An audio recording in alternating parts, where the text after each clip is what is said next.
ꯒꯤꯗꯃꯛꯇꯗ ꯃꯅꯤꯄꯨꯔꯤ ꯂꯩꯇꯦꯡꯋꯥꯔꯤ ꯃꯥꯏꯀꯩꯗꯒꯤ ꯅꯦꯔꯦꯇꯔ ꯃꯤꯔꯥꯟꯗ ꯂꯣꯡꯖꯝ ꯏꯁꯥꯃꯛꯅ ꯏꯀꯣꯛꯅꯣꯅ ꯈꯨꯔꯨꯝꯖꯔꯤ ꯃꯌꯥꯝꯒꯤ ꯃꯐꯝꯗ ꯉꯁꯤ ꯑꯃꯨꯛ ꯄꯨꯗꯨꯅ ꯂꯥꯛꯆꯔꯤ ꯌꯥꯝꯅ ꯑꯉꯛꯄ ꯊꯧꯗꯣꯛꯁꯤꯡꯅ ꯊꯜꯂꯕ 2016ꯗ ꯔꯤꯂꯤꯁ ꯇꯧꯈꯤꯕ ꯃꯨꯚꯤ ꯑꯃꯅꯤ ꯃꯨꯚꯤ ꯑꯁꯤꯒꯤ ꯃꯃꯤꯡꯅ ꯗ ꯑꯣꯇꯣꯞꯁꯤ ꯑꯣꯐ ꯖꯥꯅꯦ ꯗꯤꯑꯣ ꯑꯗꯨꯗꯤ ꯃꯌꯥꯝ ꯋꯥꯔꯤ ꯑꯁꯤ ꯍꯧꯁꯤꯜꯂꯁꯤ ꯚꯔꯖꯤꯅꯤꯌꯥꯒꯤ ꯒꯔꯊꯥꯟ ꯀꯧꯕ ꯁꯤꯇꯤ ꯑꯃꯕꯨ उल्लदुना मूवी असी हौरई मफम असिदा यामना तमथीबा मवोंगदा युम अमगी मियोइसिंग अहल मतै मनाव अमदी युम अदुगी मतेंग पांगबिनाबगी दमकता थंबा मियोइ अमगा मखोइ पुन्ना हातोक्तुना थमलंबा थौदोक अमदा सिटी पुलिस लाक्तुना येंगसिल्लमी अदुबु अंगकपा अमदी युम असिदा कनागुंबा अमतना युम असिगी मनुंगदा हुरालनादा चंगखिबगी खुदम अमता लेते युम असिदा लेरिबा मियोइ खुदिमक युम असिदगी चेंथोकनबा होटनरंबगी खुदमसिंग अमता फंगबा ngamde केस असिबु इन्वेस्टिगेट तौदुना लेरिबा शरीफ पुलिस अमना बेसमेंट कौरक्लमी शरीफना बेसमेंट चंगलक्पा मतमदा असिबा हकचांग अमसु लेरंबा थेंगनरखी बेसमेंट असिदा लेरमलिबा असिबा हकचांग असी नुपीनी अदुगा मफी अमता थोंगलमदे मसा तंखाई अमा लेनुंगदा फुमजिंदुना लेरमी नुपी असी कनानो करीनो हाइबा करीमता खंगबा ngamdabana शरीफना नुपी असिबु जाने दियो हाइना मिंग थोनबिरमी अमरोमदना टोमी अमदी मागी मचानुपा ऑस्टिन मूव मनुंगदा मैना मसा पुंबा चाकथेक्तुना सीख्रबा हकचांग अमगी पोस्टमार्टम तौदुना लेरमी टोमीगी फैमिली असी मसीगी थबक असे जेनरेशन अहुमरोम तौरक्लबनी अदुगा मागी मचानुपा ऑस्टिन बुसु थबक असे थकपिरिबनी मतम खरगी मतुंगदा ऑस्टिन गी जीएफ इमासु ऑस्टिन अमदी टोमीना लेरिबा मफम अदुदा लाक्लमी ऑस्टिन अमदी इमा डेट चटनबा हाइनरमी अदुगा इमाना हनगिद्रिङैदा ऑस्टिन नमाबु मूव मनुंग अदु येंगहलमी सुम मथंग मथंग येंगदुना लाक्पा मतमदा असिबा हकचांग सिंगबु थमलिबा फ्रीजर अदु यौसिलक्ले इमाना मफम अदुदा थमलिबा असिबा हकचांग अदु येंगे हाइरमी अदुबु ऑस्टिनना मपाबु किजबना इमाना हाइरिबा अदो यारमदे तंजा असिदा टोमी चंगलक्लमी अदुगा इमाना हाइजरिबा अदु अयाबा पीरदुना इमाबु फ्रीजर मनुंगदुदा थमलिबा असिबा हकचांग अमा येंगहलमी अकीबा हकचांग अदुगी ममाई अदुसु मचेत मचेत तारमी अदुगा मखोंग अदुदसु सरिक अमसु किरमी इमाना टोमीदा हंगलमी सरिक अमस असिबा हकचांग असिगी मखोंगदा हावलिबसि करिगिनो हाइना मसिदा टोमीना असुमना खुमलए ममांगैगी मतमदा मी अमसे तसेंगनमक सिब्रा नत्रगा कुमादा लेरिब्रा हाइबसे इराई लाइना खंगबा ngamde अदुगी करिगुंबा मियोइ असिना हिंगलमलबा थोकलबदी माना लेंगलकपा मतमदा सरिक मखोल असे तादुना मी असि हिंगली हाइबसे खंगनबा हाबलिबनी अदुना हौजिकसु टोमीना मसिगी चटनबी असिबु ngasi फावबा थादोक्ट्रिबनी इमाना अमु टोमीदा हंगी हकचांग असिगी ममाय असे करी तौबगिनो मसिदा टोमीना अमु खुमी कनागुंबा अमना मियोइ असिगी मनाक्ता यामना नकना लेरगा मागी ममाय असिदा नोंमैना कापसिनबगिने मागी ममाय असे कायदुना फिबम ताद्रिबनी इमासु असिबा असि उरुबदा मसादा यामना हाइनरक्तबा नुंगाइरक्तबा अमा फावरक्तुना ऑस्टिनबु डेट चटनबा हौरमी ऑस्टिन अमदी इमाना थौलक्पा मतमदा शरीफना जानेदियोगी हकचांग पुदुना मूव अदुदा लाक्लमी अदुगा टोमीबु ngasiगी नुमित्ता ऑटोप्सी तौबा लोशिंदुना हायेंग मागी रिपोर्ट पियु हाइरमी टोमीना ऑस्टिन बुदी इमाना चटखिबा अदुदा चटखिनबा हाइरी अदुबु ऑस्टिन नदी मपाबु मतोमता थबक असि तौदुना लेहौबा पामदबना मपागा लेहौरगे हाइदुना इमागा चटलमदे मसिदा इमासु ऑस्टिन बु खरा वारौजरमी अदुगा ऑस्टिनना इमागी पुनिंग थेमजिल्लदुना थबक असे यामना थुना लोशिनबा तौगे अदुगा कैंडल लाइट डिनर चटसि हाइरमी इमासु ऑस्टिनगी वाफम अदु यारदुना होरेन अई नंगबु लौबा लाके हाइरमलगा चटखि ऑस्टिनसु ऑटोप्सी तौफम का अदुदा चंगलक्लमी अदुगा शरीफना टोमी अमदी ऑस्टिनदा जाने दियोगी हकचांग अदु येंगहलमी तंजा असिदा ऑस्टिनना लोइजबा हौदोंग अमा यामना कन्ना nganglakलमी मदुदा ऑस्टिनना हौदोंग अदुबु तालमी मसिगी मतुंग शरीफना टोमी अमदी ऑस्टिनदा हाइरमी युम अदुदा सिदुना लेरमलिबा मियोइ मरिमक ꯀꯔꯤ ꯀꯝꯗꯧꯅ ꯁꯤꯔꯤꯕꯅꯣ ꯍꯥꯏꯕ ꯑꯃꯠꯇ ꯈꯪꯕ ꯉꯝꯗꯅ ꯂꯩꯔꯤ꯫ ꯑꯗꯨꯒ ꯁꯔꯤꯐꯀꯤ ꯋꯥꯈꯜꯅ ꯊꯧꯗꯣꯛ ꯑꯁꯤꯒꯤ ꯃꯇꯥꯡꯗ ꯁꯥꯒꯠꯄ ꯋꯥꯔꯤꯗꯤ ꯌꯨꯝ ꯑꯗꯨꯗ ꯊꯕꯛ ꯇꯧꯅꯕꯒꯤꯗꯃꯛꯇ ꯃꯇꯦꯡ ꯄꯥꯡꯅꯕꯒꯤꯗꯃꯛꯇ ꯂꯩꯔꯤꯕ ꯃꯤꯑꯣꯏ ꯑꯗꯨꯅ ꯅꯨꯄꯤ ꯑꯁꯤꯕꯨ ꯍꯥꯠꯇꯣꯛꯂꯒ ꯌꯨꯝꯕꯨ ꯂꯩꯇ꯭ꯔꯤꯉꯩ ꯇꯥꯟꯖꯥ ꯌꯦꯡꯂꯗꯨꯅ ꯅꯨꯄꯤ ꯑꯁꯤꯒꯤ ꯍꯛꯆꯥꯡ ꯑꯁꯤꯕꯨ ꯌꯨꯝ ꯑꯗꯨꯗ ꯐꯨꯝꯖꯤꯟꯅꯕ ꯍꯣꯠꯅꯔꯤꯉꯩ ꯃꯇꯝꯗ ꯌꯨꯝꯕꯨ ꯑꯗꯨ ꯂꯥꯛꯇꯨꯅ ꯊꯦꯡꯅꯈꯤꯕ ꯑꯗꯨꯅ ꯃꯔꯝ ꯑꯣꯏꯔꯒ ꯌꯨꯝꯕꯨ ꯑꯗꯨꯕꯨꯁꯨ ꯃꯤꯑꯣꯏ ꯑꯗꯨꯅ ꯍꯥꯠꯈꯤꯕ ꯑꯣꯏꯔꯝꯒꯅꯤ꯫ ꯑꯗꯨꯒ ꯌꯨꯝꯕꯨ ꯑꯍꯜ ꯑꯅꯤ ꯑꯗꯨꯒꯤ ꯃꯅꯨꯡꯗꯒꯤ ꯃꯤꯑꯣꯏ ꯑꯗꯨꯕꯨ ꯅꯣꯡꯃꯩ ꯀꯥꯞꯇꯨꯅ ꯍꯥꯠꯂꯝꯕ ꯑꯣꯏꯒꯅꯤ ꯍꯥꯏꯔꯝꯃꯤ꯫ ꯑꯗꯨꯒ ꯑꯃꯨꯛ ꯃꯈꯥ ꯇꯥꯔꯛꯏ, ꯃꯦꯗꯤꯌꯥꯗ ꯋꯥꯐꯝ ꯑꯁꯤ ꯊꯧꯗꯣꯛ ꯑꯁꯤꯅ ꯑꯣꯏꯕ ꯌꯥꯏ ꯍꯥꯏꯅ ꯍꯥꯏꯕꯗꯤ ꯌꯥꯏ, ꯑꯗꯨꯕꯨ ꯖꯥꯅꯦꯗꯤꯌꯣꯒꯤ ꯃꯔꯝꯗꯗꯤ ꯀꯔꯤ ꯍꯥꯏꯒꯅꯤ ꯍꯥꯏꯕ ꯈꯪꯗ꯭ꯔꯦ꯫ ꯃꯥꯒꯤ ꯄ꯭ꯔꯨꯐ ꯑꯣꯏꯕ ꯌꯥꯕ ꯀꯔꯤꯒꯨꯝꯕ ꯑꯥꯏꯗꯤ ꯑꯃꯠꯇ ꯐꯪꯕ ꯉꯝꯗ꯭ꯔꯤ ꯍꯥꯏꯔꯝꯃꯤ꯫ ꯃꯁꯤꯗꯁꯨ ꯅꯠꯇꯅ ꯖꯥꯅꯦꯗꯤꯌꯣꯒꯤ ꯐꯤꯡꯒꯔꯄ꯭ꯔꯤꯟ ꯐꯥꯎꯕ ꯑꯩꯈꯣꯏꯅ ꯁꯤꯁꯇꯦꯝ ꯑꯃ ꯐꯥꯎꯕꯗ ꯊꯦꯡꯅꯗ꯭ꯔꯤ꯫ ꯃꯌꯥꯝ ꯑꯁꯤꯗꯒꯤ ꯈ꯭ꯋꯥꯏꯗꯒꯤ ꯉꯛꯂꯤꯕꯗꯤ ꯖꯥꯅꯦꯗꯤꯌꯣ ꯃꯁꯥꯗ ꯑꯁꯣꯛ ꯑꯄꯟ ꯑꯃꯠꯇ ꯌꯥꯎꯗꯦ꯫ ꯑꯗꯨꯒ ꯃꯁꯤꯒꯤ ꯊꯕꯛ ꯑꯁꯤ ꯁꯔꯤꯐꯅ ꯑꯣꯁꯇꯤꯟ ꯑꯃꯗꯤ ꯇꯣꯝꯅꯤꯗ ꯑꯣꯔꯗꯔ ꯇꯧꯔꯗꯨꯅ ꯉꯁꯤꯒꯤ ꯅꯨꯃꯤꯠꯇ ꯂꯣꯏꯁꯤꯟꯗꯨꯅ ꯖꯥꯅꯦꯗꯤꯌꯣꯅ ꯁꯤꯕꯒꯤ ꯃꯔꯝ ꯈꯪꯅꯕ ꯈꯪꯍꯜꯂꯝꯃꯤ꯫ ꯃꯁꯤ ꯑꯣꯏꯕ ꯇꯥꯔꯕꯗꯤ ꯍꯌꯦꯡ ꯄ꯭ꯔꯦꯁ ꯃꯦꯗꯤꯌꯥꯗ ꯖꯥꯅꯦꯗꯤꯌꯣꯅ ꯁꯤꯔꯝꯕꯒꯤ ꯃꯔꯝ ꯍꯥꯏꯕ ꯌꯥꯔꯒꯅꯤ꯫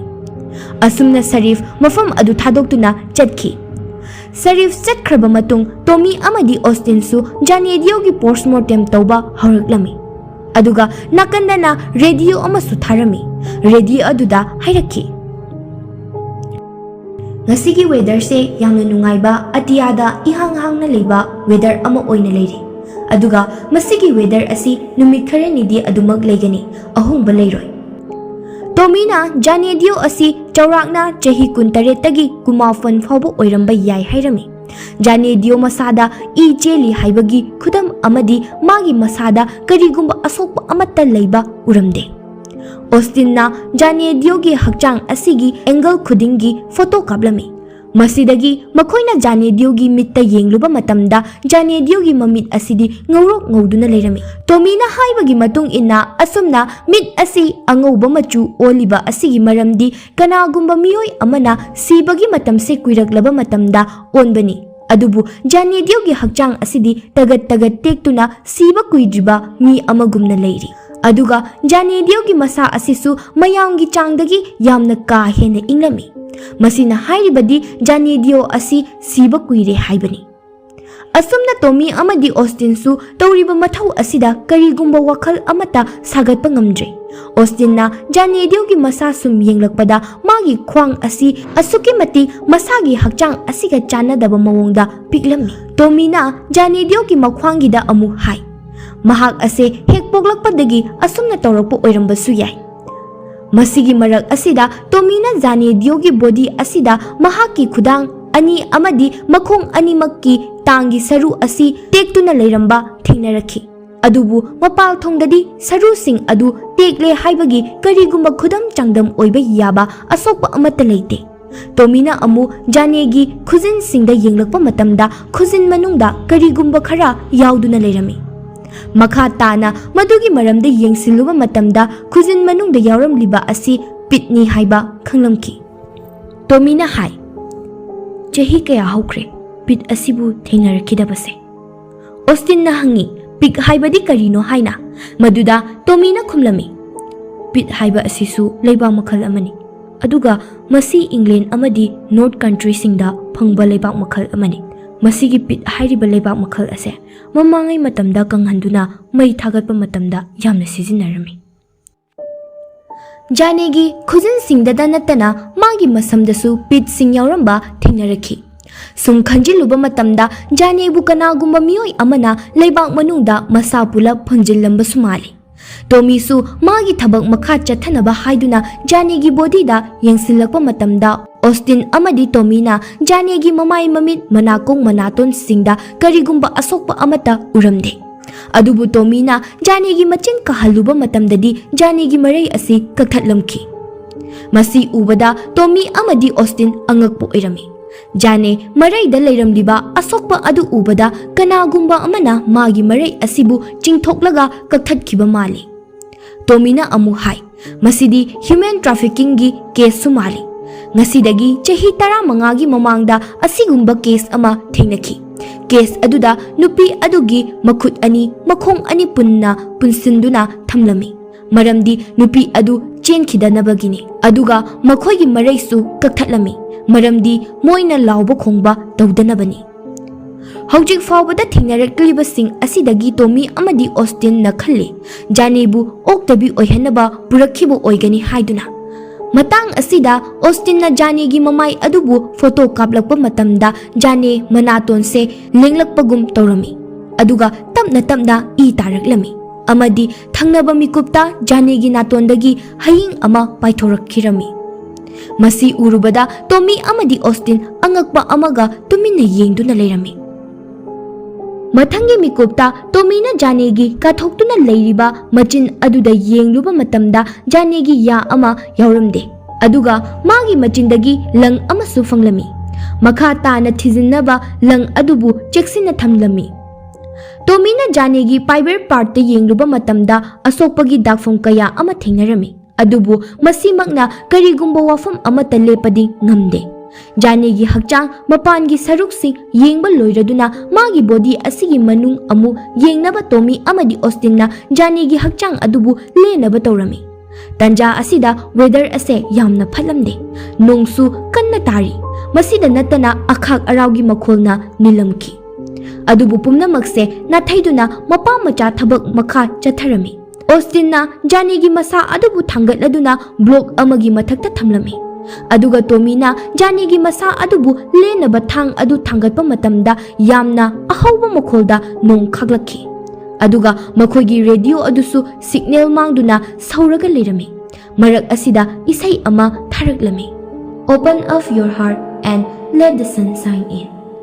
Adubu Tommy amadi Austin masida karisu khanjiluba tawdana makhoigi mathau adu adumak tawrami. Tommy na Jani gi body adu thabaktagi puk fawba lelami. Asumna hek tawrubadagi Jani gi hakchangdagi ahingba mi amagi mawongda I mayam chentharakhi. Masi ubada Tommy amadi Austin karino tawriba mataw asibu haiduna angakpo irami. Tommy na Jani gi khwangda yengduna hakchang manungi organ singda yenglakpa matamda Tommy na hairami. Nupi asigi khwang asina masaga chanadaba mawong amada pikliba asi poglakpa matamdagi piklakpa mandre hairami. Austin na adudi magi khwang asina asuk yamna pikpagi maramsi kari oiramgani hanglami. Tommy na khumi. Matang kuina kose sijinnabana asumba awonbase hakchang asida laklibani. Austin na amuk hai. Kose setpagi chatnabidi asi loikhiba matang kuire. Masigi matung Tommy na Jani gi hakchang saru singbu kaklaba matungda magi manungi organ sing adu yenglakpa matamda Jani gi lungs asi musuk muduna leirami. Austin nadi churup thakpagi oiramgani hairami. Masida Tommy na khumi. Chahi kunthra se sunglep leptana maikhu sijinnarabasu masigi chang asidagdi yauba ngamoi. Masidi yamna kuina mai thaduna thambagi mawongni. Nupi asigi hakchang asida maina chakhibagi amata leite. Masina Tommy gi wakhal asibu khanfam khangdaba angakpa ama oihalami. Masigi matung Tommy na Jani gi heart lauthokduna yengba matamda Jani gi heart asida thangna lenkhibagi mami tarami. Aduga heart khangnatana atop-atoppa hakchang manungi kayat singsu chap manaba thangna lenbagi mami su tarami. Adubu hakchang asigi mapal thongda asok apan amata yaudraga manungi kayat sing asitama karamna sokhalam libana. Masigi maramda Tommy amadi Austin khanarami. Tanja asida mob asigi maisu masa matomta amungan amumut tawraklami. Aduga Austin na ka asigi mapanda kariguma makhol amatarakduna yengba thoklami. Matam asida lambigi nakalda thetpa mingsel amada Austin na kanagumba amabu atop-atopa kasing chatpada phawdokfam oiriba lambi mayaida leptuna leiba urami. Adubu Austin na mafam aduda changlaktuna yengba matamdadi kanasu mafam aduda leiramde. Somdana Tommy na Jani gi intestine da karigumba ama thengnarami. Madubu lokthoknaba thangna intestine adu kakke tawba matamda Jani gi saru machin amada Tommy gi makhut khetkhiduna soklami. Asomdana Austin na tarakliba makhol adu storeroom gi ventilation dagi lakpu oirami. Austinna changsinduna ventilation aduda yengluba matamda karigumba masakti udaba amana lauduna Austinda chongsilaklami. Masidagi Austinna kiraduna laurami aduga leimaida tusilami. Tommy su Austin gi khonjel tabadagi magi manakta laklami. Tommy bu ubadagi Austin su kiba kharadi phakhirami. Aduga amuk hanna ventilation aduda yenglami. Torch thanjinduna yenglubada ventilation manungda Austin gi haudong adu yamna soktuna lerami. Aduga haudong adugi manungi organ singsu amate yauramde.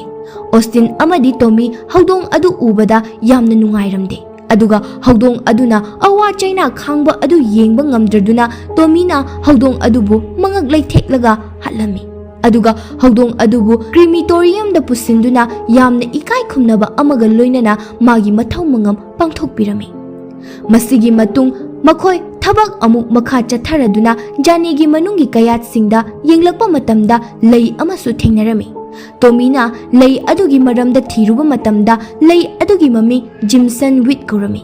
Aduga lei asibu charuba miyoi adu paralyzed tawi. Aduga lei asi North Country singda khakta phangba leini. Lei asigi maramda khanglaba tungda amu makhoi gi thabak ase makha chatharami. Tanja asigi weather ase yamna thuna onba haibadu oirami. Nongi akhak arau su amuk hauraklami. Aduga radio adusu hauji akanba nong churakle haiduna lakthoraklami. Austin masada karigumba chingnaba ama faurami. Makoina autopsy asi haudringai matamda weather ase yamna fai kharanidi asumna leigani haina lakthokhibani. Austin gi phukningda karigumba khudong thiba amagi mami tarami. Aduna Tommy da ngasi ahing sidi thabak ase lepnaba hairami. Adubu Sarifna Tommy da ngasi gi numita janegi sirambagi maram asi thidokadabani haina order tawramba aduna Tommy na thabak asi buloshindana mayaida thamlamba se pamlamde. Aduna Austin na karigumba chaninglabasu chatpa yagani hairami. Austin su mapapu matomta thanamba pamdabana magi tawfam thokpa thabak sing makha tana tawrami. Masigi marak asida Tomina janegi hakchang manungdagi fizet amana yomsillaba migi ya ama yauramba thengnarami. Aduga ya adubu yomlamliba fizet aduda karigumba kharasu yeklami. Fizet adugi maning mamangdasu roman maye khara tharami.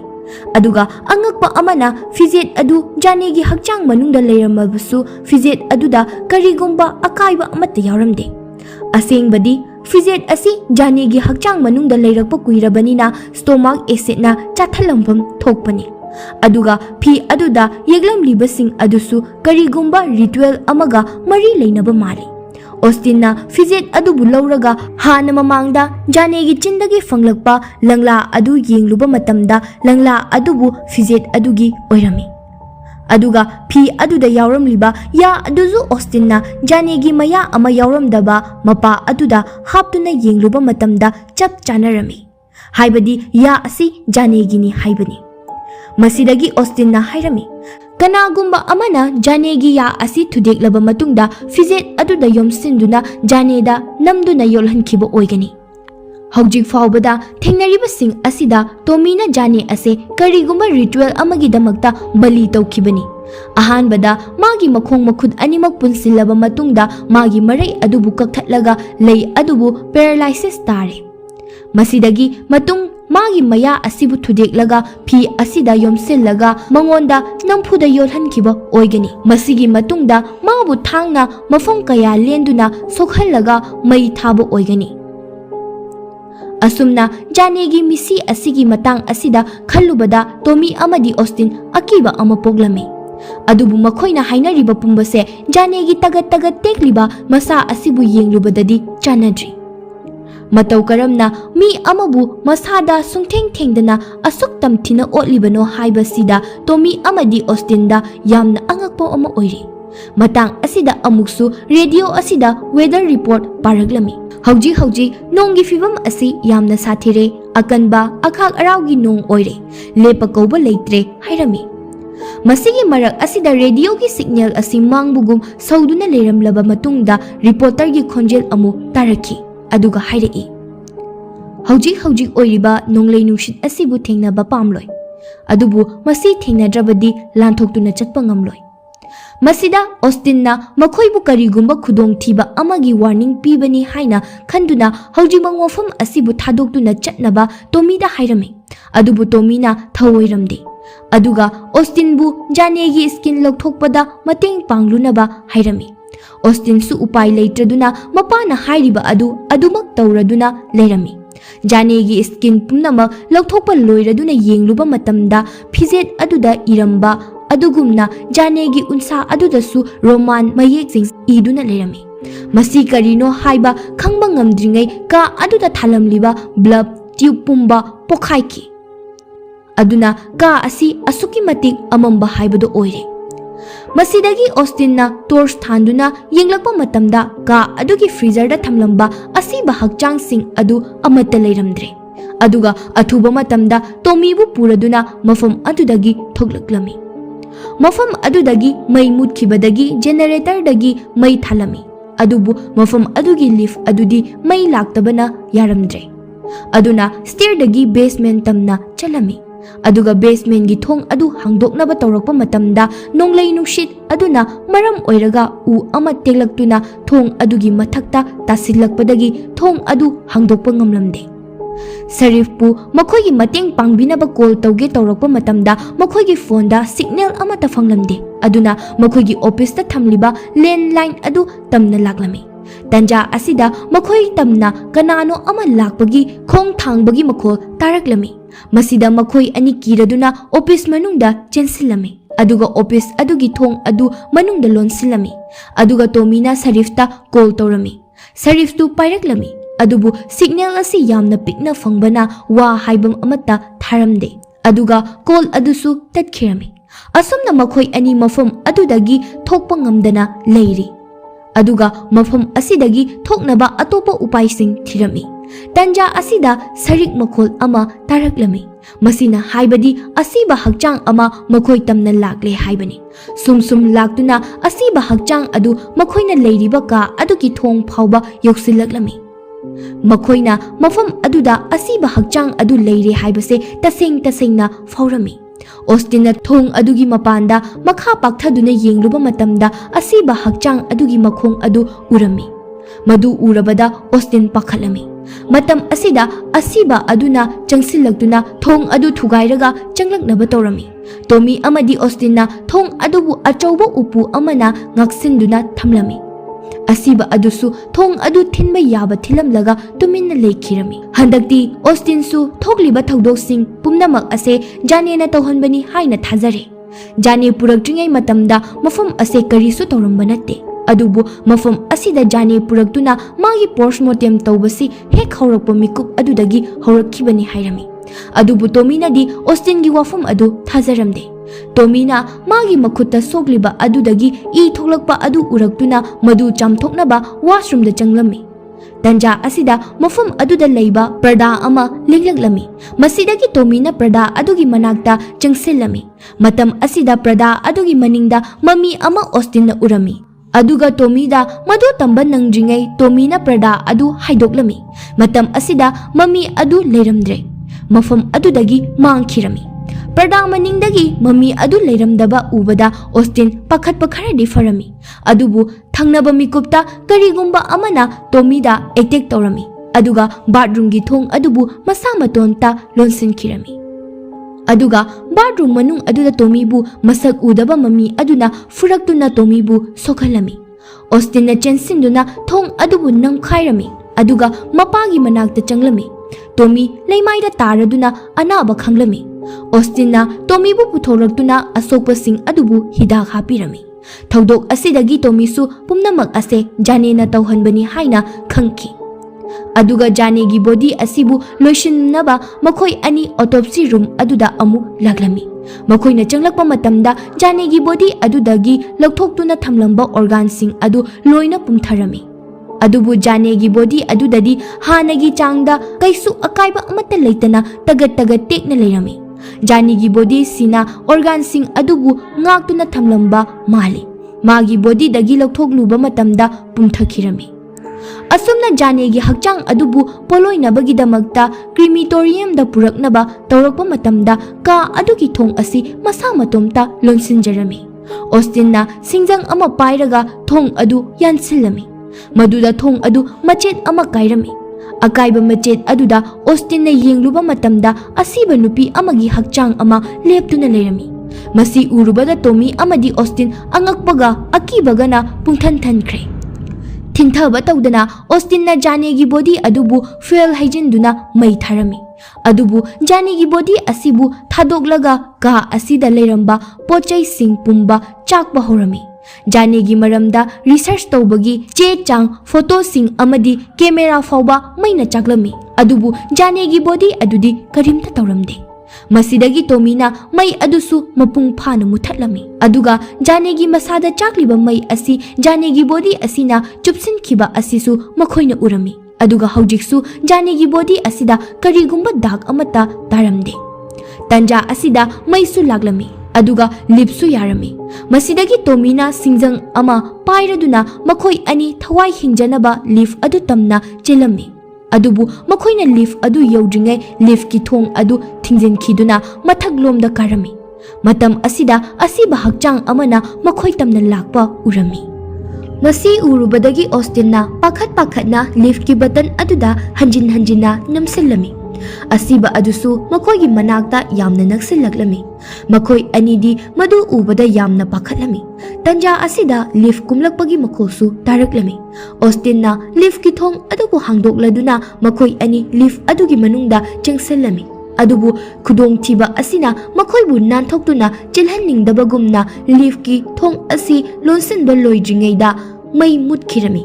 Aduna leaf ki thong ase tangkhai ama lolaga tangkhai amana hanglami. Matam asida asiba adusu makoyi manak yauraglami.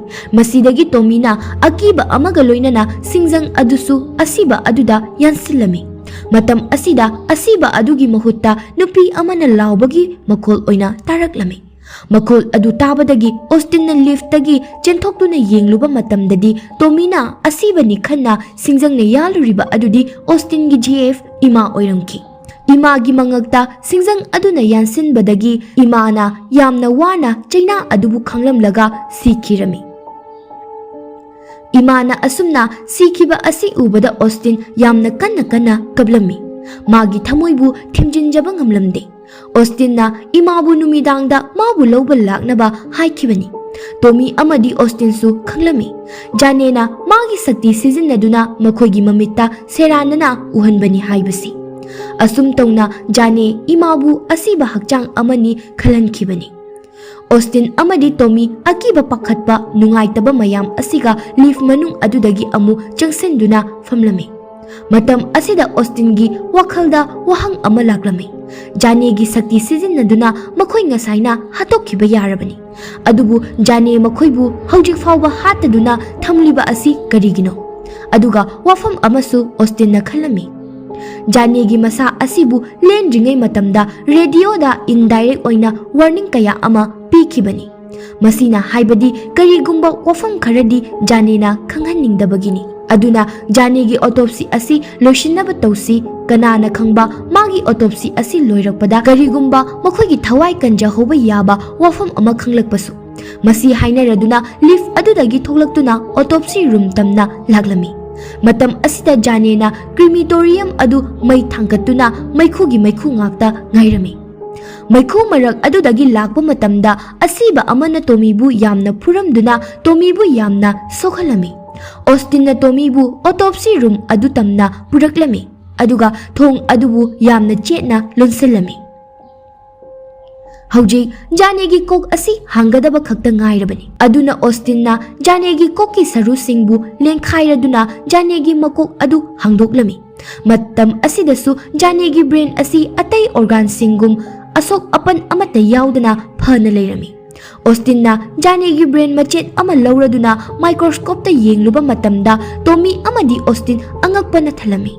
Jane gi brain gi cell singse loinamak active oirami. Masina haibadi Jane haujiksu hingli haibani. Masina takpadi haujik fawbada makhoina Jane gi body da tawriba pumbase Jane na khangba ngamli mangonda chaina phawri haibani.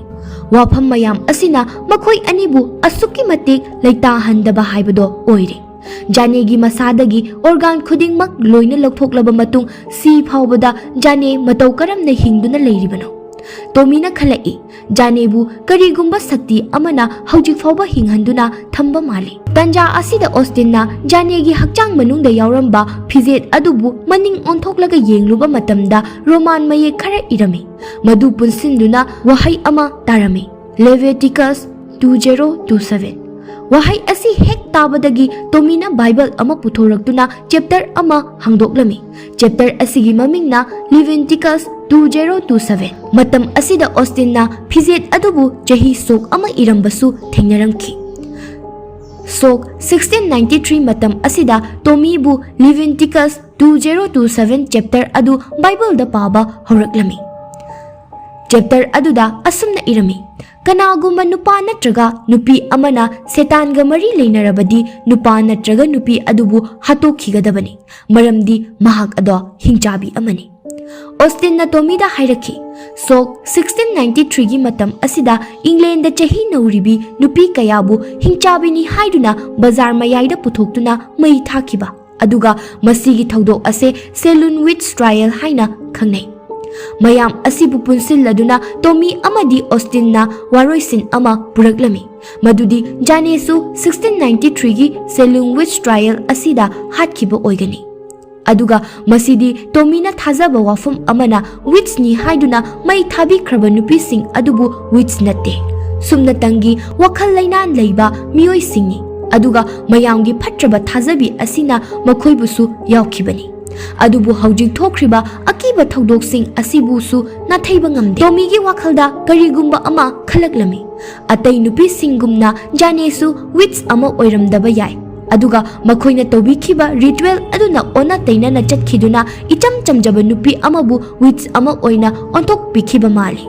ꯑꯣꯁꯇꯤꯟꯅ ꯑꯃꯨꯛ ꯍꯪꯉꯤ, ꯖꯥꯅꯦꯅ ꯃꯈꯣꯏꯕꯨ ꯊꯥꯗꯣꯛꯇꯨꯅ ꯃꯈꯣꯏꯒꯤ ꯃꯇꯨꯡ ꯏꯟꯅꯗꯨꯅ ꯂꯩꯔꯤꯕꯁꯤ ꯀꯔꯤꯒꯤꯅꯣ ꯍꯥꯏꯅ꯫ ꯇꯣꯃꯤꯅ ꯑꯃꯨꯛ ꯍꯥꯏ, ꯖꯥꯅꯦꯒꯤ ꯕꯣꯗꯤꯗ ꯃꯈꯣꯏꯅ ꯇꯧꯕꯤꯈꯤꯕ ꯄꯨꯝꯅꯃꯛ ꯑꯁꯤꯒꯤ ꯆꯩꯅꯥ ꯑꯁꯤ ꯃꯉꯣꯟꯗ ꯍꯧꯖꯤꯛꯁꯨ ꯐꯥꯎꯔꯝꯒꯤꯅꯤ, ꯑꯗꯨꯅ ꯖꯥꯅꯦꯗ ꯐꯥꯎꯔꯤꯕ ꯑꯋꯥꯕ ꯑꯅꯥꯕ ꯆꯩꯊꯦꯡ ꯃꯌꯥꯝ ꯑꯁꯦ ꯃꯈꯣꯏꯗꯁꯨ ꯐꯪꯍꯟꯗꯨꯅ ꯈꯪꯍꯟꯕ ꯄꯥꯝꯕꯒꯤꯅꯤ꯫ ꯃꯁꯤ ꯍꯥꯏꯔꯝꯂꯒ ꯇꯣꯃꯤꯅ ꯃꯉꯣꯟꯗ ꯁꯣꯛꯂꯤꯕ ꯃꯐꯝ ꯑꯗꯨꯗ ꯑꯣꯁꯇꯤꯟꯗ ꯌꯦꯡꯍꯜꯂꯝꯃꯤ꯫ ꯃꯇꯝ ꯑꯁꯤꯗ ꯇꯣꯃꯤ ꯑꯁꯣꯛꯄꯁꯤꯡ ꯑꯁꯤ ꯖꯥꯅꯦꯒꯤ ꯕꯣꯗꯤꯗ ꯌꯦꯛꯂꯝꯕꯁꯤꯡ ꯑꯗꯨꯒꯨꯝꯅ ꯁꯣꯛꯍꯜꯂꯝꯃꯤ꯫ ꯃꯇꯝ ꯑꯁꯤꯗ ꯀꯥ ꯑꯗꯨꯒꯤ ꯃꯄꯥꯟꯗ ꯂꯩꯔꯤꯕ ꯑꯁꯤꯕ ꯍꯛꯆꯥꯡꯁꯤꯡ ꯑꯗꯨ ꯊꯣꯡ ꯑꯗꯨꯕꯨ ꯅꯝꯈꯥꯏꯔꯗꯨꯅ ꯀꯥ ꯑꯗꯨꯒꯤ ꯃꯅꯨꯡꯗ ꯆꯪꯂꯛꯄ ꯍꯣꯠꯅꯔꯝꯃꯤ꯫ ꯑꯣꯁꯇꯤꯟꯅ ꯊꯣꯡ ꯃꯅꯥꯛꯇ ꯆꯦꯟꯁꯤꯟꯗꯨꯅ ꯊꯣꯡ ꯑꯗꯨꯕꯨ ꯉꯥꯛꯇꯨꯅ ꯂꯩꯔꯝꯃꯤ꯫ ꯇꯣꯃꯤꯅꯗꯤ ꯖꯥꯅꯦꯕꯨ ꯃꯈꯣꯏꯅ ꯊꯤꯡꯕ ꯉꯝꯂꯔꯣꯏ ꯍꯥꯏꯕ ꯈꯪꯂꯗꯨꯅ ꯖꯥꯅꯦꯗ ꯇꯣꯃꯤꯅ ꯋꯥꯐꯝ ꯑꯃ ꯌꯥꯅꯅꯕ ꯍꯥꯏꯔꯝꯃꯤ꯫ ꯇꯣꯃꯤꯅ ꯖꯥꯅꯦꯗ ꯍꯥꯏꯔꯝꯃꯤ, ꯃꯥꯅ ꯄꯦꯟꯗ꯭ꯔꯤꯕ ꯐꯥꯎꯕ ꯇꯣꯃꯤꯗ ꯑꯋꯥ ꯆꯩꯅꯥ ꯑꯗꯨ ꯄꯤꯗꯨꯅ ꯑꯣꯠꯄ ꯌꯥꯒꯅꯤ, ꯑꯗꯨꯕꯨ ꯑꯣꯁꯇꯤꯟꯕꯨꯗꯤ ꯊꯥꯗꯣꯛꯄꯤꯌꯨ ꯍꯥꯏꯔꯝꯃꯤ꯫ ꯃꯁꯤꯗꯒꯤ ꯇꯧꯔꯝꯂꯤꯕ ꯄꯨꯝꯅꯃꯛ ꯆꯞ ꯂꯦꯞꯈꯤꯔꯝꯃꯤ꯫ ꯊꯣꯡꯗ ꯏꯜꯂꯝꯕꯁꯤꯡ ꯑꯗꯨꯁꯨ ꯇꯣꯛꯈꯤ, ꯑꯗꯨꯕꯨ ꯇꯣꯃꯤꯗꯤ ꯖꯥꯅꯦꯅ ꯃꯉꯣꯟꯗ ꯐꯥꯎꯔꯤꯕ ꯑꯋꯥꯕ ꯆꯩꯅꯥꯁꯤꯡ ꯑꯗꯨꯕꯨ ꯄꯤꯕ ꯍꯧꯔꯛꯂꯝꯃꯤ꯫ ꯖꯥꯅꯦꯗ ꯇꯧꯔꯝꯕ ꯑꯗꯨꯒ ꯆꯞ ꯃꯥꯟꯅꯅ ꯇꯣꯃꯤꯒꯤ ꯈꯨꯗꯥꯡ ꯑꯃꯗꯤ ꯈꯣꯡꯒꯤ ꯇꯥꯡꯒꯤ ꯁꯔꯨꯁꯤꯡ ꯇꯦꯛꯂꯛꯂꯝꯃꯤ, ꯑꯗꯨꯒ ꯇꯣꯃꯤꯒꯤ ꯃꯃꯤꯠꯁꯨ ꯑꯉꯧꯕ ꯑꯣꯏꯔꯝꯈꯤ꯫ ꯇꯣꯃꯤꯒꯤ ꯑꯋꯥꯕ ꯄꯤꯔꯤꯕ ꯃꯈꯩ ꯖꯥꯅꯦ ꯍꯥꯟꯅꯒꯤ ꯐꯤꯕꯝꯗ ꯑꯃꯨꯛ ꯍꯜꯂꯛꯂꯝꯃꯤ꯫ ꯃꯥꯒꯤ ꯑꯇꯦꯛꯄ ꯁꯔꯨꯁꯤꯡ ꯁꯝꯖꯤꯜꯂꯛꯂꯝꯃꯤ, ꯑꯗꯨꯒ ꯃꯥꯒꯤ ꯁꯦꯒꯥꯏꯔꯕ ꯍꯛꯆꯥꯡꯁꯨ ꯐꯈꯤꯔꯝꯃꯤ꯫ ꯑꯗꯨꯕꯨ ꯇꯣꯃꯤꯗꯤ ꯆꯩꯅꯥ ꯃꯌꯥꯝ ꯑꯁꯤꯅ ꯃꯁꯥ ꯄꯨꯝꯕ ꯌꯣꯝꯂꯗꯨꯅ ꯑꯋꯥꯕ ꯑꯃ ꯑꯣꯏꯔꯝꯃꯤ꯫ ꯑꯁꯨꯝꯅ ꯇꯣꯃꯤꯅ ꯆꯩꯅꯥ ꯈꯥꯡꯗꯨꯅ ꯂꯩꯃꯥꯏꯗ ꯑꯣꯟꯗꯨꯅ ꯂꯩꯕ ꯑꯁꯦ ꯑꯣꯁꯇꯤꯟꯅ ꯌꯦꯡꯕ ꯉꯝꯂꯝꯗꯦ꯫ ꯑꯗꯨꯒꯤ ꯊꯥꯡꯅ ꯇꯣꯃꯤꯗ ꯊꯤꯟꯖꯤꯟꯗꯨꯅ ꯇꯣꯃꯤꯕꯨ ꯆꯩꯅꯥ ꯃꯌꯥꯝ ꯑꯁꯤꯗꯒꯤ ꯊꯥꯗꯣꯛꯄꯤꯔꯝꯃꯤ꯫ ꯇꯣꯃꯤꯅ ꯁꯤꯈ꯭ꯔꯕ ꯇꯨꯡ ꯖꯥꯅꯦ ꯃꯄꯨꯡ ꯐꯥꯅ ꯐꯒꯠꯄꯗꯤ ꯉꯝꯂꯝꯗꯦ, ꯑꯗꯨꯕꯨ ꯄꯨꯝꯅꯃꯛ ꯍꯥꯟꯅꯒꯨꯝꯅ ꯂꯩꯔꯝꯃꯤ꯫ ꯑꯁꯤꯕꯁꯤꯡꯁꯨ ꯐ꯭रीꯖꯔ ꯑꯗꯨꯗ ꯂꯣꯏꯅ ꯂꯩꯔꯝꯃꯤ꯫ ꯃꯇꯝ ꯑꯁꯤꯗ ꯁꯔꯤꯐꯀꯤ ꯈꯣꯟꯖꯦꯜꯁꯨ ꯑꯣꯁꯇꯤꯟꯅ ꯇꯥꯔꯛꯂꯝꯃꯤ꯫ ꯑꯣꯁꯇꯤꯟꯅ ꯊꯣꯡꯂꯣꯝꯗ ꯆꯦꯜꯂꯨꯕ ꯃꯇꯝꯗꯗꯤ ꯊꯣꯡ ꯑꯗꯨꯗꯤ ꯍꯧꯖꯤꯛꯁꯨ ꯂꯣꯟꯗꯨꯅ ꯂꯩꯔꯝꯃꯤ꯫ ꯑꯣꯁꯇꯤꯟꯅ ꯁꯔꯤꯐꯀꯤ ꯃꯇꯦꯡ ꯄꯥꯡꯕꯤꯅꯕ ꯀꯧꯖꯔꯝꯃꯤ, ꯑꯗꯨꯕꯨ ꯁꯔꯤꯐꯇꯤ ꯑꯣꯁꯇꯤꯟꯒꯤ ꯃꯇꯦꯡ ꯄꯥꯡꯕꯤꯕꯒꯤ ꯃꯍꯨꯠꯇ ꯏꯁꯩ ꯑꯣꯏꯅ ꯁꯛꯂꯛꯂꯝꯃꯤ, "Open up your heart and let the sun shine in." ꯑꯣꯁꯇꯤꯟꯅꯁꯨ ꯃꯄꯥꯟꯗ ꯂꯩꯔꯤꯕ ꯃꯤꯑꯣꯏ ꯑꯁꯤ ꯁꯔꯤꯐ ꯅꯠꯇꯦ, ꯖꯥꯅꯦꯅ ꯎꯍꯟꯕ ꯃꯤꯇ꯭ꯔꯪꯅꯤ ꯍꯥꯏꯕ ꯈꯪꯂꯛꯂꯝꯃꯤ꯫ ꯑꯣꯁꯇꯤꯟꯅ ꯇꯣꯃꯤꯕꯨ ꯍꯥꯠꯈꯤꯕ ꯑꯗꯨꯅ ꯃꯔꯝ ꯑꯣꯏꯔꯒ ꯖꯥꯅꯦ ꯃꯄꯨꯡ ꯐꯥꯅ ꯐꯒꯠꯄ ꯉꯝꯍꯧꯗꯕꯅ ꯖꯥꯅꯦ ꯍꯦꯟꯅ ꯁꯥꯎꯔꯛꯇꯨꯅ ꯇꯧꯔꯛꯂꯤꯕꯅꯤ꯫ ꯑꯁꯤꯕꯒꯤ ꯃꯈꯣꯡꯗ ꯄꯨꯟꯕ ꯁꯔꯤꯛꯁꯤꯡꯒꯤ ꯃꯈꯣꯜ ꯑꯗꯨꯁꯨ ꯑꯣꯁꯇꯤꯟꯅ ꯑꯃꯨꯛ ꯇꯥꯔꯛꯂꯝꯃꯤ꯫ ꯃꯈꯣꯜ ꯑꯗꯨ ꯃꯥꯒꯤ ꯃꯅꯥꯛꯇ ꯌꯥꯝꯅ ꯅꯛꯁꯤꯟꯅ ꯇꯥꯔꯛꯂꯝꯃꯤ꯫ ꯃꯥꯅ ꯇꯨꯡ ꯂꯩꯊꯣꯛꯇꯨꯅ ꯌꯦꯡꯂꯨꯕ ꯃꯇꯝꯗꯗꯤ ꯈꯪꯍꯧꯗꯅ ꯕꯨꯠ ꯑꯣꯜꯂꯕ ꯇꯣꯃꯤ ꯂꯦꯞꯇꯨꯅ ꯂꯩꯔꯝꯃꯤ꯫ ꯃꯗꯨ ꯎꯔꯗꯨꯅ ꯑꯣꯁꯇꯤꯟ ꯈꯪꯕꯗꯒꯤ ꯁ꯭ꯇꯦꯔ ꯃꯊꯛꯇꯒꯤ ꯇꯥꯔꯛꯇꯨꯅ ꯃꯀꯣꯛ ꯀꯥꯏꯔꯗꯨꯅ ꯁꯤꯈꯤꯔꯝꯃꯤ꯫ ꯃꯊꯪꯒꯤ ꯅꯨꯃꯤꯠꯇ ꯁꯔꯤꯐ ꯄꯨꯂꯤꯁꯁꯤꯡꯒ ꯃꯣꯐꯇ ꯂꯥꯛꯂꯝꯃꯤ꯫ ꯃꯈꯣꯏꯅ ꯂꯥꯛꯄ ꯃꯇꯝꯗ ꯃꯣꯐꯇ ꯇꯣꯃꯤ, ꯑꯣꯁꯇꯤꯟ ꯑꯃꯗꯤ ꯏꯃꯥꯒꯤ ꯑꯁꯤꯕ ꯍꯛꯆꯥꯡ ꯑꯣꯏꯅ ꯊꯦꯡꯅꯔꯝꯃꯤ꯫ ꯑꯇꯩ ꯀꯦꯁꯁꯤꯡꯒꯨꯝꯅ ꯀꯦꯁ ꯑꯁꯤꯁꯨ ꯁꯔꯤꯐꯅ ꯋꯥꯍꯪ ꯑꯃꯒꯤ ꯐꯣꯡꯕ ꯉꯝꯗ꯭ꯔꯕ ꯄꯥꯎꯈꯨꯝ ꯑꯃꯒꯨꯝꯅ ꯂꯩꯍꯧꯔꯝꯃꯤ꯫ ꯑꯗꯨꯕꯨ ꯁꯔꯤꯐꯅꯁꯨ ꯃꯁꯤ ꯄꯨꯝꯅꯃꯛꯁꯦ ꯖꯥꯅꯦꯒꯤ ꯕꯣꯗꯤ ꯑꯁꯤꯅ ꯃꯔꯤ ꯂꯩꯅꯔꯝꯒꯅꯤ ꯈꯪꯂꯗꯨꯅ ꯖꯥꯅꯦꯒꯤ ꯃꯔꯝꯗ ꯍꯦꯟꯅ ꯊꯤꯖꯤꯟꯅꯕ ꯚꯔꯖꯤꯅꯤꯌꯥꯒꯤ ꯄꯨꯂꯤꯁ ꯁ꯭ꯇꯦꯁꯟꯗ ꯊꯥꯈꯤꯅꯕ ꯑꯣꯔꯗꯔ ꯄꯤꯔꯝꯃꯤ꯫ ꯑꯗꯨꯒ ꯂꯥꯁ ꯁꯤꯟ ꯑꯁꯤꯗ ꯖꯥꯅꯦꯒꯤ ꯕꯣꯗꯤꯕꯨ ꯚꯔꯖꯤꯅꯤꯌꯥ ꯇꯝꯅ ꯄꯨꯂꯤꯁ ꯑꯃꯅ ꯄꯨꯗꯨꯅ ꯆꯠꯂꯤ꯫ ꯑꯗꯨꯒ ꯒꯥꯔꯤ ꯑꯗꯨꯗ ꯌꯥꯎꯔꯤꯕ ꯔꯦꯗꯤꯑꯣ ꯑꯗꯨꯗ ꯏꯁꯩ ꯁꯛꯂꯛꯂꯝꯃꯤ, "Open up your heart and let the sun shine in." ꯑꯗꯨꯒ ꯁꯣꯝꯗꯅ ꯖꯥꯅꯦꯒꯤ ꯈꯣꯡꯁꯥꯁꯤꯡ ꯂꯦꯡꯕ ꯍꯧꯔꯛꯂꯝꯃꯤ꯫ ꯑꯁꯨꯝꯅ ꯃꯨꯚꯤ ꯑꯁꯤ ꯃꯇꯥꯡ ꯑꯁꯤꯗ ꯂꯣꯏꯁꯤꯟꯈꯤ꯫